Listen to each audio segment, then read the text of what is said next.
Bon ben on va s'y mettre hein, parce que là on a du pain sur la planche. Voilà.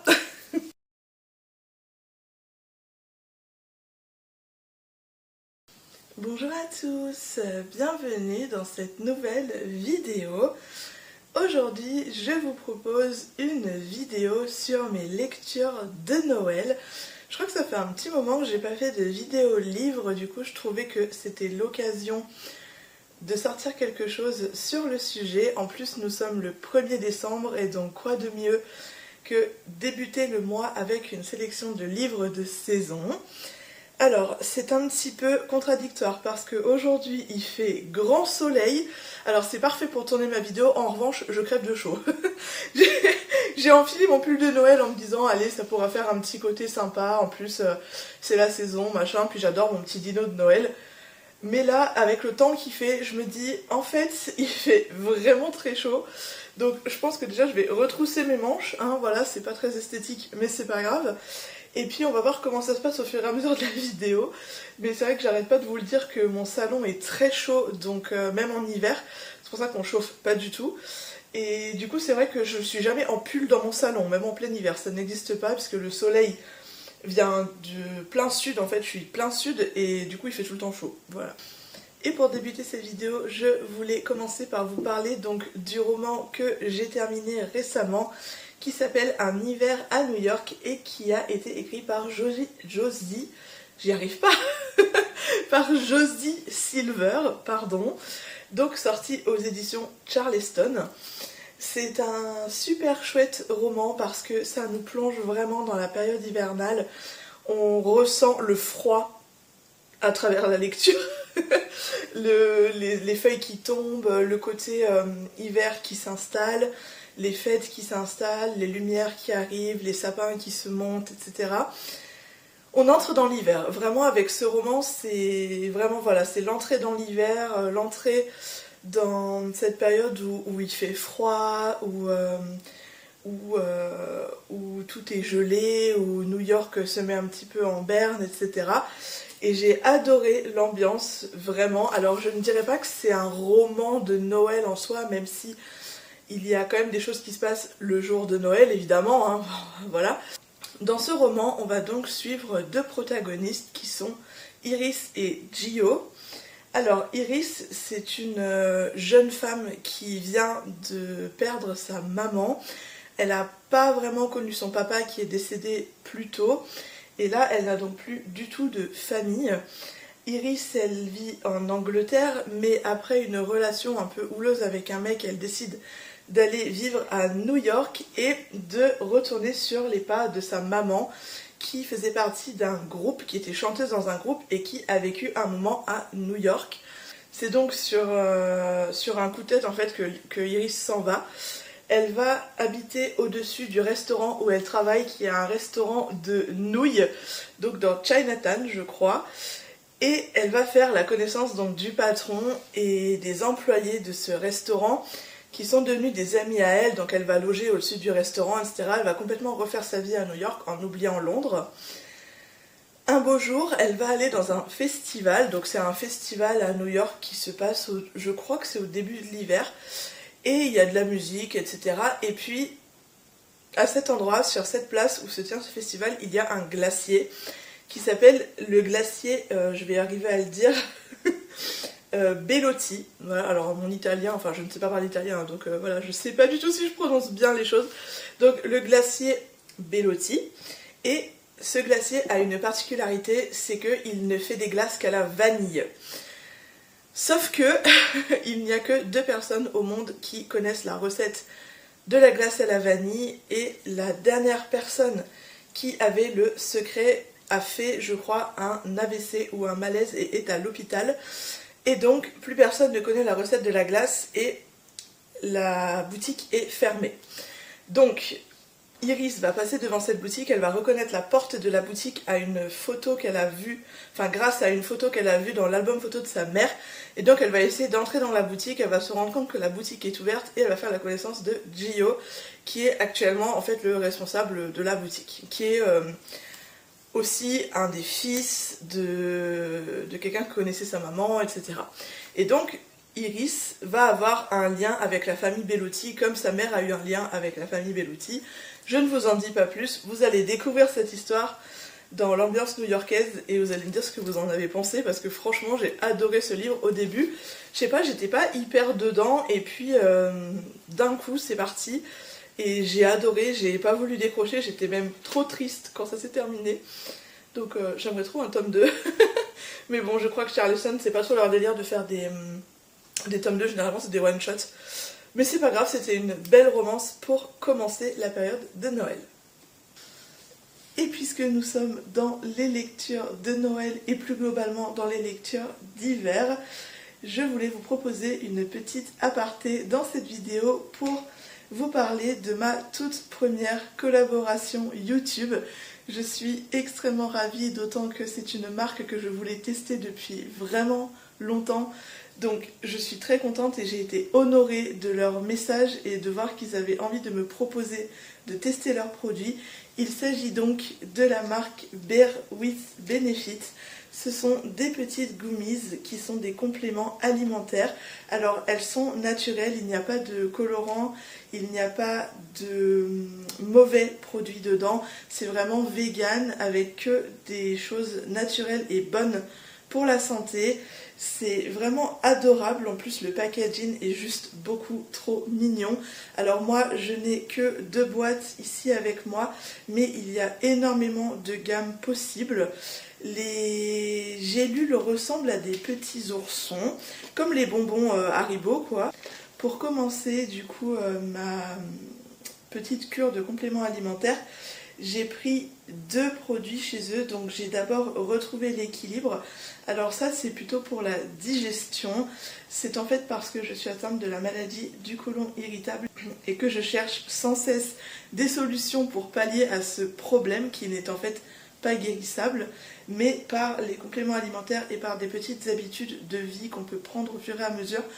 Ça commence à aller mieux. De mon côté, ça fait maintenant 1 semaine que je teste les petites gummies donc pour la digestion et c'est pas une grande expérience, mais je sens déjà que je me sens moins ballonnée et que ça m'aide un petit peu à retrouver une forme de transit pas tout à fait normale parce que ça partira jamais, mais quelque chose où je me sens quand même mieux.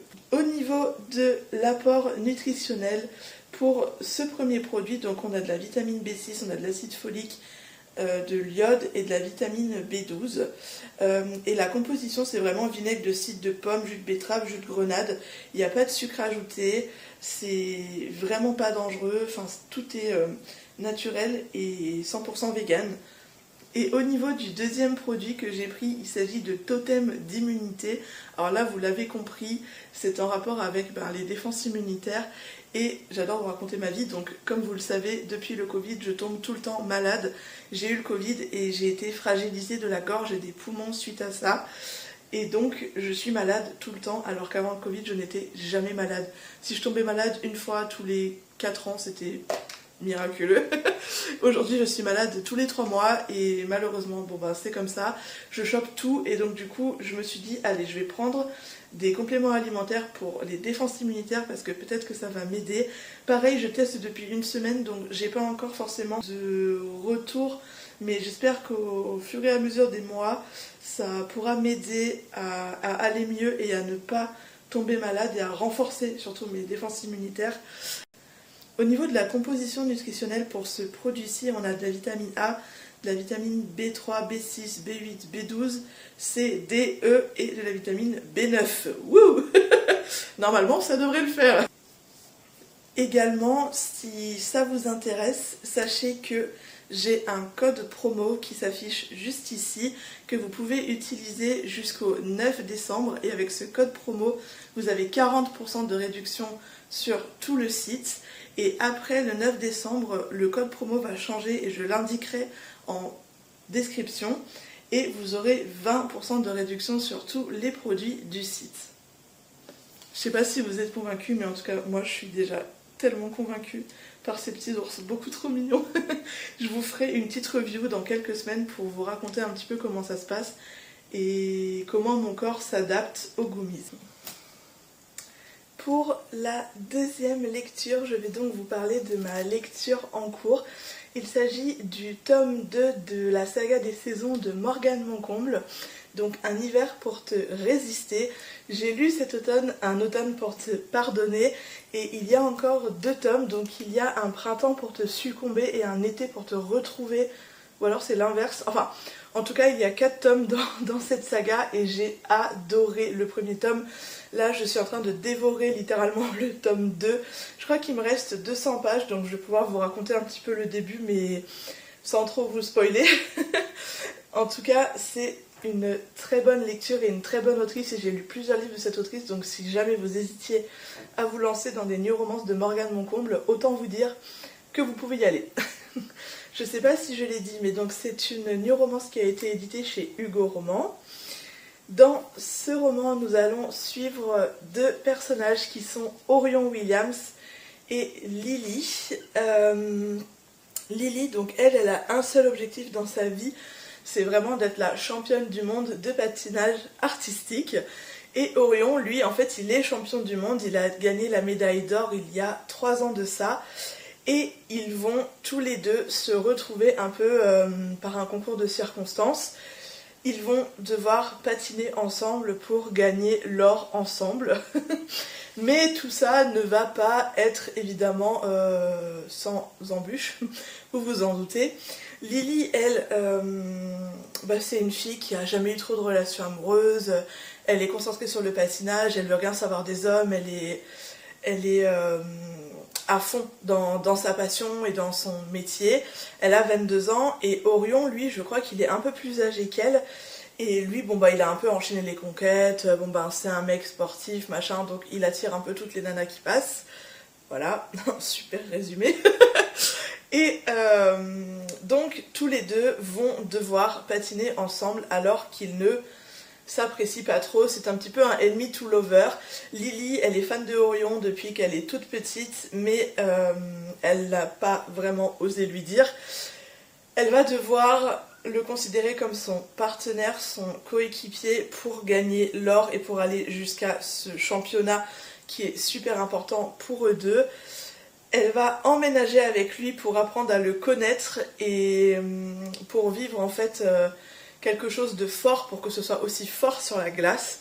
Sauf que Orion est un homme maudit et que toutes les personnes avec qui il a patiné ont eu un problème, soit un accident de voiture, soit un accident de patinage, soit n'importe quoi d'autre, mais que des problèmes. Donc toute l'histoire est basée là-dessus, sur la malédiction d'Orion, sur Lily, comment ses sentiments évoluent, etc. Et donc j'en suis là, donc je peux pas trop vous en dire plus. Mais en tout cas c'est très intéressant, et là ça commence à... Je suis à la page 250 je crois, il y a 450 pages. Et voilà, je suis à la page 253 et là ça commence à évoluer et à être très intéressant. Donc j'ai très très hâte de continuer ce roman parce que croyez-moi, je pense que ça vaut du lourd. De toute façon, c'est Morgane Moncomble, c'est une valeur sûre. Pour continuer dans ma pile à lire de Noël, donc là je vais passer sur les romans que je n'ai pas encore lus. Cette année, j'avoue que j'ai dû faire une sélection parce que j'avais trop de romans que je voulais absolument. C'était horrible, je ne savais pas quoi choisir, donc j'ai fait une sélection d'une dizaine de romans. Mais j'avoue que si ça ne tenait qu'à moi, j'aurais aimé tous les lire. Mais bon, ce n'est pas possible, je n'ai pas le temps. Donc là, je vais vous présenter un Noël presque parfait, donc sorti chez Comet. Ça a été écrit par Cherry Chic, alors je connais pas du tout cette autrice, donc ça va être une surprise. Dans ce roman, on nous parle de Olivia et de Noah qui travaillent ensemble, visiblement dans un hôtel, puisque ça a l'air d'être l'hôtel Mairie, comme sur la couverture. Et ils ne s'entendent pas très bien. Or, ils vont être confrontés à une activité de Noël qui a été organisée par le patron de l'hôtel, et c'est un calendrier de l'Avent. Donc il va y avoir 25 activités tout au long de la période de l'Avent qui vont être visiblement filmées sur TikTok. Je ne sais pas ce que ça va donner ce truc, mais je pense qu'ils vont peut-être se lier d'amitié ou peut-être juste se détester. Ils vont peut-être avoir un lien qu'on ne connaît pas, ils vont peut-être se retrouver après des années, on ne sait pas qui ils sont, eux-mêmes ne savent pas qui ils sont l'un pour l'autre. J'ai très hâte de lire ce roman parce que pour le coup j'ai jamais lu d'histoire comme ça avec des liens avec TikTok ou d'histoires qui se passent dans des hôtels. Je pense que ça se passe à New York d'ailleurs puisqu'il y a un petit taxi jaune là. Donc voilà, j'ai très hâte et puis j'adore beaucoup trop la couverture et ce livre atteint jaspage. Je suis très contente que maintenant les jaspages soient sur des livres brochés comme ça parce que j'ai vraiment du mal à lire les livres reliés donc voilà, je suis assez contente quand ça arrive. Alors, je continue avec un roman de Elisa Evans, Noël à Silver Bells. Alors, j'ai adoré la couverture, donc j'ai craqué direct. En plus, pareil, il y a un jaspage, donc je suis dingue des jaspages, autant vous le dire. Donc j'ai craqué littéralement, ça sort aux éditions Roncière. Et je pense que ça va être vraiment sympa. Là aussi, l'histoire, elle est assez emblématique. On va suivre deux personnages, encore une fois, donc Sylvie West et Royce Elliott. Alors Sylvie, c'est une jeune femme qui a toujours connu la ville de Silver Bells et apparemment elle tient un café dans lequel elle fait de la pâtisserie. Sauf que malheureusement, le café va être vendu. Elle tombe des nues et du coup elle sait pas trop comment elle va s'occuper, etc. Elle appréhende un petit peu, sauf que au même moment, elle va apprendre qu'un tournage de téléfilm de Noël va se passer dans leur ville. Et du coup, c'est là qu'elle va rencontrer le fameux Royce Elliott. Il va apparemment y avoir des scènes qui vont être tournées au Christmas Café, donc c'est là où Sylvie travaille. Et peut-être, avec de la chance, le café va être sauvé, éventuellement avec des dons qui vont être faits avec ce téléfilm de Noël. Je n'en sais absolument pas plus. Voilà, et puis il va se passer quelque chose entre eux, visiblement ils vont se rapprocher et ça va être quelque chose d'assez incroyable. Ça parle de triangle amoureux, je suis là, oulala, j'ai jamais lu de livre avec un triangle amoureux donc je sais pas ce que ça va donner mais j'ai très hâte de le savoir en tout cas. Voilà, donc hâte aussi de me plonger dans ce roman-là qui a l'air plutôt intéressant et qui a l'air d'être une histoire que j'ai pas encore lue aussi, donc un style d'histoire que j'ai pas encore lu avec un téléfilm de Noël, avec un café qui doit être sauvé, etc. Donc j'ai hâte de savoir de quoi ça parle. Du coup, je continue dans les lectures de Noël avec ce roman qui s'appelle Un Noël à Christmas de Tracy Andrine. Alors je pense que je le prononce très mal, Endry, je sais pas. Je le prononce sans doute très très mal, je suis désolée. C'est sorti chez Hachette Roman et là aussi c'est assez atypique comme histoire. On va suivre Finlay et Arthur. Donc Finlay, elle a l'air d'être au lycée et un beau jour, elle va raconter qu'elle est née dans une ville qui s'appelle Christmas en Oklahoma. Sauf que dans cette ville, c'est loin d'être tous les jours Noël, hein, voilà, visiblement. Elle va un petit peu mentir sur sa ville natale et elle va raconter que sa ville ressemble à un téléfilm de Noël. Sauf que c'est un énorme mensonge, mais elle était très très loin de s'imaginer qu'en fait, un de ses camarades de classe qui s'appelle Arthur va vouloir venir passer les fêtes de Noël dans cette ville-là. Donc elle va rentrer pour les vacances dans l'auberge que sa grand-mère tient à Christmas et elle va voir débarquer Arthur alors que c'est un mec qu'elle déteste et qui est le pire gars de sa classe quoi. Donc ça promet d'être chaud et il promet d'y avoir des étincelles. J'ai très hâte de savoir comment va finir cette petite histoire. Je vous en dirai des nouvelles. Alors, maintenant, je vais vous parler de La douce magie de Noël de Clarisse Sabar, sortie chez Charleston. Encore une fois, Clarisse Sabar, c'est aussi une valeur sûre, donc là, pour le coup, j'ai aucun doute que je vais adorer ce roman. Ça a l'air d'être quelque chose, hein, cette histoire. J'ai lu le synopsis, je me suis dit, oulala, ça va être un chaos total. Donc là, on suit une jeune femme qui s'appelle Emmeline et qui a très très hâte d'arriver à Noël parce que elle espère remporter le concours de la plus belle vitrine de Noël de sa ville. Enfin, peut-être même de son village, parce que le village de Valmont, donc c'est un village, voilà. Elle espère remporter le concours de la plus belle vitrine de Valmont.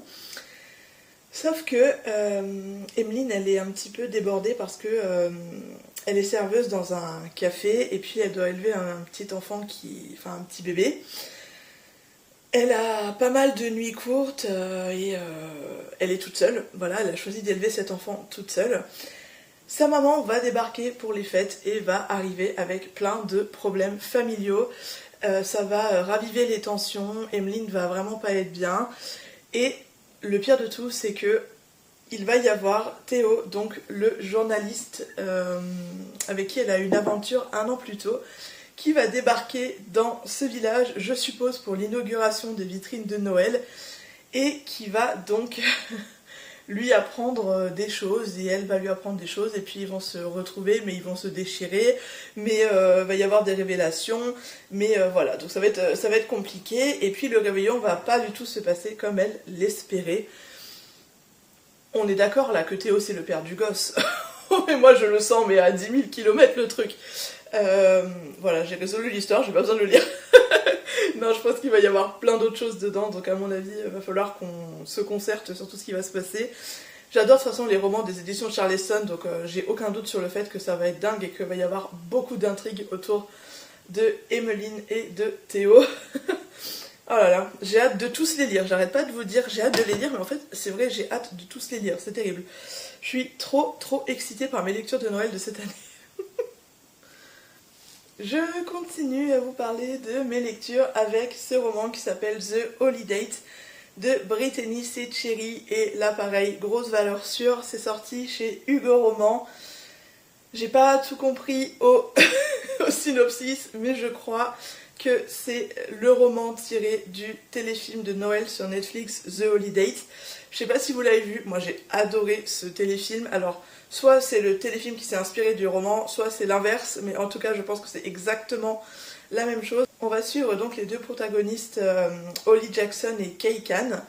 Alors, Holly, elle, c'est une malheureuse en amour, elle a vécu des relations compliquées, mais elle est quand même assez romantique et elle cherche toujours le partenaire idéal.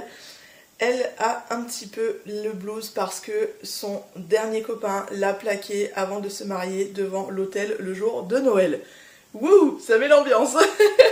Kay, lui, c'est un restaurateur qui en a un tout petit peu marre de voir Holly se balader avec ses conquêtes pas loin de là où il bosse en fait, visiblement.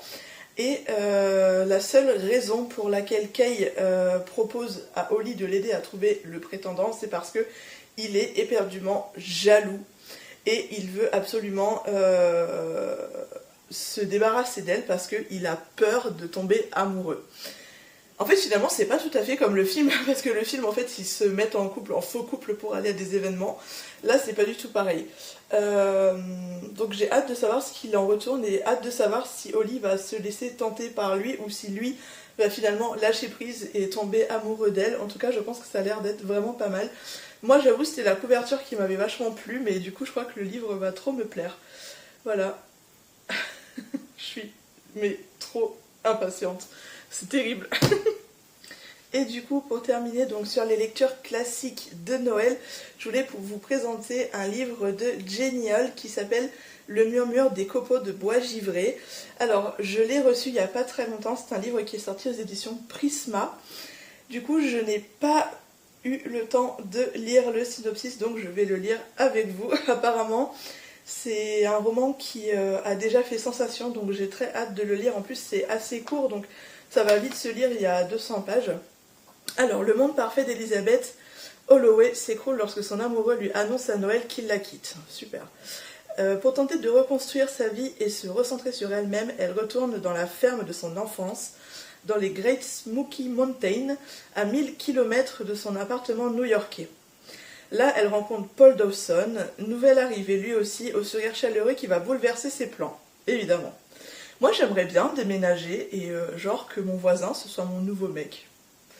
Non mais ça vraiment, c'est que dans les films ou dans les livres quoi, enfin bref. À l'anniversaire de sa meilleure amie, sa grand-mère déjà disparue, la vieille dame lui donne un paquet de lettres remplies de secrets qu'elle ignorait sur sa famille et cerise sur le gâteau, la mère d'Elisabeth reçoit à ce moment-là une lettre lui intimant l'ordre de quitter la ferme.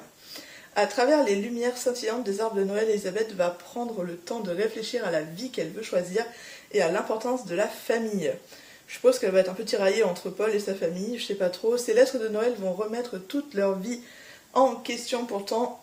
Pourrait-elle la priver de tout ce qui lui est cher, ou sont-elles son plus beau cadeau? Oui, aïe aïe, qu'est-ce qui va se passer? J'ai hâte. Et pour terminer cette vidéo, je voulais bien évidemment vous parler des calendriers de l'Avent livresques. Alors, c'est une révolution ce truc, et l'année dernière, vous vous souvenez, ça a été une boucherie pour avoir un cœur pour Noël de Sophie Jomain qui était sorti chez Ozu Éditions. Cette année, je ne me suis pas laissée avoir, puisque j'en ai chié, pardon, pour trouver ce roman. Je ne l'avais pas trouvé l'année dernière, et cette année, ils ont été intelligents, ils nous ont sorti une édition collector. Donc j'ai craqué, j'ai pris l'édition collector, voilà. Donc avec ces 24 chapitres à ouvrir chaque jour avant Noël, j'ai tellement hâte. Oh là là, ça va être trop chouette, franchement. Alors moi, j'avais lu jusqu'au chapitre 6 l'année dernière, je crois, mais sur l'ordi, enfin sur le téléphone, sur l'appli, et du coup j'ai arrêté. Donc là, je vais vraiment découvrir l'histoire. Je suis très très contente, et je vais le lire du coup en même temps que Secret Santa, et qui est aussi de Sophie Jomain, est aussi sorti chez Ozu, et qui est sur le même principe en fait d'ouverture de chapitres par jour avant Noël. C'est exactement la même illustratrice, c'est les mêmes, voilà, le même concept.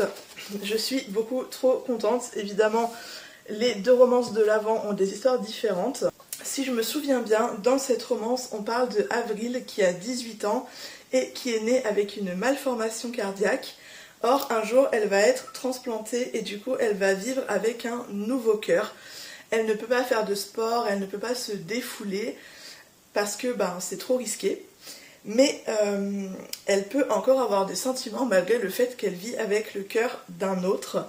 Et donc toute l'histoire va se passer autour de ce qu'on peut ressentir quand on vit avec le cœur de quelqu'un d'autre. Est-ce qu'on a les mêmes sentiments? Est-ce que c'est nos sentiments? Est-ce que c'est les sentiments d'un autre, etc. Au début, quand j'avais commencé l'histoire, j'ai trouvé ça hyper intéressant. Donc elle va aller passer Noël dans les Alpes chez son père, dans son chalet, alors que ça fait des années qu'elle l'avait pas fait et qu'elle n'avait pas vu son papa. Sauf que dans ce petit village, cette petite ville de montagne, il y a Augustin. Augustin qui va visiblement réanimer son cœur. J'ai trop hâte de savoir ce qui va se passer, même si je connais un peu le début du coup. Mais j'ai quand même super hâte. Et franchement, l'édition collector, elle est vraiment trop belle, quoi. Elle brille et tout. C'est trop beau, c'est trop beau, c'est trop beau. Je suis trop contente. Et du coup, donc, l'autre romance de Noël, c'est Secret Santa. Je suis aussi impatiente de lire ces chapitres-là. Alors, je vais vous lire le synopsis. Donc, quand on vient d'une famille comme la mienne, on a tout pour être heureux.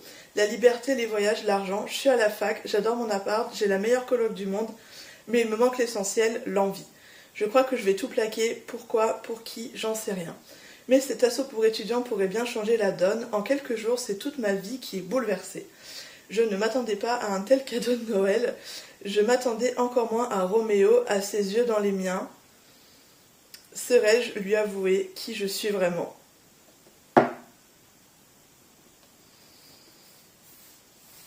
C'est une romance de Noël gay. Je suis trop contente. Non, je n'ai pas lu le synopsis quand j'ai acheté le livre. Je me suis jetée sur le livre parce que je voulais pas passer à côté. J'ai même pas lu de quoi ça parlait. Je me suis dit, c'est Sophie Jomain, c'est une romance de Noël, on y va, c'est pas grave. Je suis trop contente. Ah non, mais je suis terrible, je suis terrible. Voilà, ça va être pas mal de lectures de Noël. Punaise, j'en ai plein, je suis trop contente.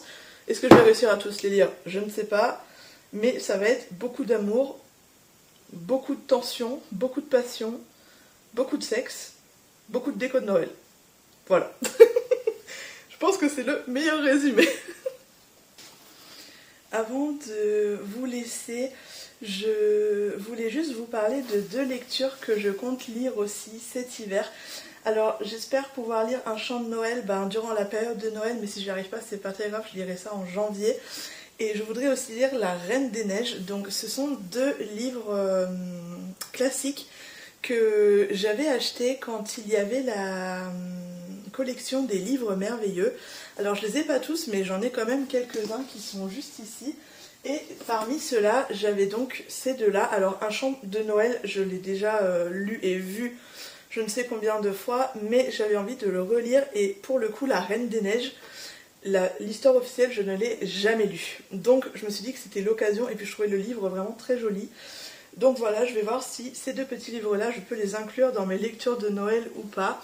Mais sinon ça attendra une prochaine fois. C'est pas grave parce que j'ai déjà quand même pas mal de trucs à lire. Donc voilà, il est donc temps pour moi de vous laisser vaquer à vos occupations. Je vous souhaite de passer un excellent dimanche. De mon côté, je vais aller faire le sapin. Je filmerai tout ça bien évidemment pour qu'on se retrouve dans un nouveau vlog dédié à ma déco de Noël. Très belle journée à tous et à très bientôt. Bye bye.